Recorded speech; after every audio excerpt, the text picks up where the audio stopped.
Hi friends, स्वागत है आप लोग का मेरे चैनल लेट्स क्रैक में। और यहाँ हम डिस्कस करने वाले हैं कि 10वीं के बाद आप कौन कौन से सरकारी नौकरी के लिए अपियर हो सकते हैं।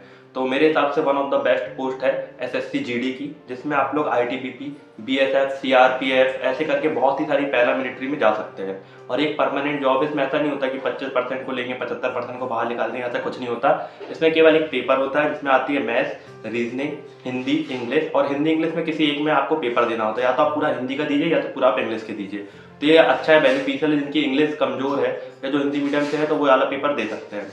और इसमें आप लोग को क्या होता है, अच्छी सैलरी मिल जाती है। मतलब आई थिंक 30 to 35,000 आपकी ट्रेनिंग में रहेगी और फिर उसके बाद 40 या 44,000 रहेगी। लेकिन एक इसमें ड्रॉबैक ये है कि आपको ज़्यादातर बॉर्डर एरिया में इसकी जॉब मिलती है, मतलब थोड़ा रिस्की जॉब है, लेकिन है अच्छी। जिस किसी को आर्मी में जाना हो या आर्मी का शौक है तो वो वाली जॉब को अपियर कर सकता है। और इसमें आप लोग को कुछ नहीं करना है, अभी पेपर होने वाले हैं एसएससी जीडी के, तो आप लोग केवल मॉक लगाइए, जितने मॉक लगा सकते हैं। प्रीवियस ईयर के मॉक है, आप लगा लीजिए। और अगर आप सबसे पहले फ्री वाले में जाइए, है ना, क्रोम में जाइएगा, फ्री मॉक डालेंगे तो आप लोग को मिल जाएगा गूगल में जाके। तो सबसे पहले आप लोग फ्री लगाइए, देन आप कुछ परचेज करना चाहते हैं फिर आप परचेज कर सकते हैं। और दूसरी जो है अग्निवीर की, जो अगेन जो कोई आर्मी में जाना चाहते हैं उनके लिए अग्निवीर भी बहुत अच्छी पोस्ट है। और अभी कुछ न्यूज़ में आया था कि इसमें कुछ बदलाव भी होने वाले हैं। आई थिंक 75% को रखेंगे, 25% को बाहर निकालेंगे। अभी उल्टा है, देखते हैं क्या होता है। तो अग्निवीर के लिए आप लोग का भी पहले पेपर होता है, और जो कोई पेपर में क्वालिफाई हो जाते हैं, पेपर बहुत सरल होता है। मैंने बताया कुछ नहीं करना है आपको। अगर आप इनिशियल वेपी पे तो आप पहले मॉक लगाइए, मॉक लगाएंगे तो आपको पता चलेगा आपको क्या पढ़ना है क्या नहीं पढ़ना है।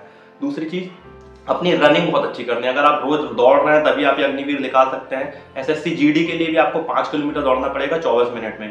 तो आप लोग की अगर रनिंग अच्छी है तभी आप इसमें जा सकते हैं, तो जा सकते हैं। और अग्निवीर के लिए मैंने बताया आपका पेपर पहले होगा, पेपर होने के बाद देन आपका क्या होगा, रनिंग होगी। तो रनिंग होगी, अगर आप क्वालिफाई कर ले तो आपका मेडिकल होगा और आपको अच्छी एक पोस्ट मिल सकती है। तो 10th-12th के बाद ये दो पोस्टें बहुत अच्छी है अगर आप आर्मी में जाना चाहते हैं।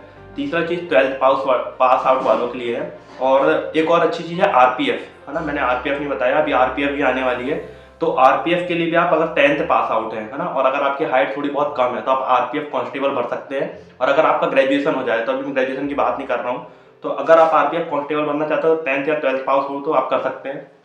पुलिस में जा सकते हैं, एमपी पुलिस हो गया, यूपी पुलिस हो गया, दिल्ली पुलिस हो गया। ये सब के लिए आपको 12th पास आउट चाहिए, है ना। अगर आप 12th पास आउट हो तो कर सकते हैं। इसमें भी कुछ नहीं आता, मैथ्स आता है, रीजनिंग आता है, जीके जीएस आता है, इंग्लिश नहीं आती, है ना। सबसे अच्छी चीज़ है इंग्लिश नहीं आती, तो आप लोग इजीली इसमें अपियर हो सकते हैं।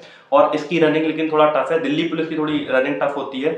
इसमें 1600 मीटर आपको दौड़ना पड़ता है और 6 मिनट के अंदर, और 14 फीट आपकी लॉन्ग जंप होती है और 3.9 फीट हाई जंप होती है। अगर आप ये सब क्वालिफाई कर लेते हैं तो आपका अच्छा तगड़ा मेडिकल होता है ना। क्योंकि जब मैंने अभी इस बार का दिया है तो इस बार मेरे को पैरामिलिट्री वालों सीआईएसएफ कैंप में मेडिकल लिया गया था, तो मेडिकल आपका सरल नहीं होता, मेडिकल आपका कठिन होता है। फिर आप चौथी पोस्ट भर सकते हैं इंडियन पोस्ट की। इंडियन पोस्ट में होता है कि आपके अगर 10th में मार्क्स अच्छे हैं तो केवल आप अपना फॉर्म डाल दीजिए और उसमें कट ऑफ निकलती है मार्क्स के बेस पे। तो आप 10 to 12,000 की जॉब आराम से कर सकते हैं इंडियन पोस्ट में। आपको ज़्यादा हार्ड वर्क नहीं रहेगा, केवल आपको यही पोस्ट वोस्ट का काम रहेगा जो डाक विभाग का काम होता है। लेकिन यह है कि 10th के बाद आप सरकारी नौकरी ले सकते हैं, ठीक है। और एमपी पुलिस से जो है आप उसके लिए भी तैयारी कर सकते हैं। मेनली मैं बिलोंग एमपी से करता हूँ, इसलिए मैं आपको बता रहा हूँ। एमपी पुलिस बहुत अच्छी जॉब है। इसके लिए 2 एग्जाम होते हैं। पहला आप एक नॉर्मल एग्जाम, अगर आप जीडी देना चाहते हैं तो केवल एक एग्जाम होगा 100 नंबर का। लेकिन आजकल फिजिकल के मार्क्स भी जुड़ने लगे हैं। तो फिजिकल के मार्क्स में ये है कि अगर आप 800 मीटर 2 मिनट 4 सेकंड में मारते हैं तो आपको पूरे नंबर मिलेंगे। ज़्यादा होगा तो मैं एक चार्ट डाल दूंगा, तो आप वो चार्ट देख लीजिएगा। गोला फेंक होता है उसमें, शॉर्ट पुट और लॉन्ग जंप होती है, ठीक है। अगर आप ये सब क्वालिफाई कर लेते हैं तो आप 10th या 12th के बाद बहुत अच्छी सरकारी नौकरी ले सकते हैं। तो इसी प्रकार की जानकारी के लिए जुड़े रहिए इस चैनल के साथ। चैनल को सब्सक्राइब कर लीजिए और बेल आइकन पर टिक कर लीजिएगा।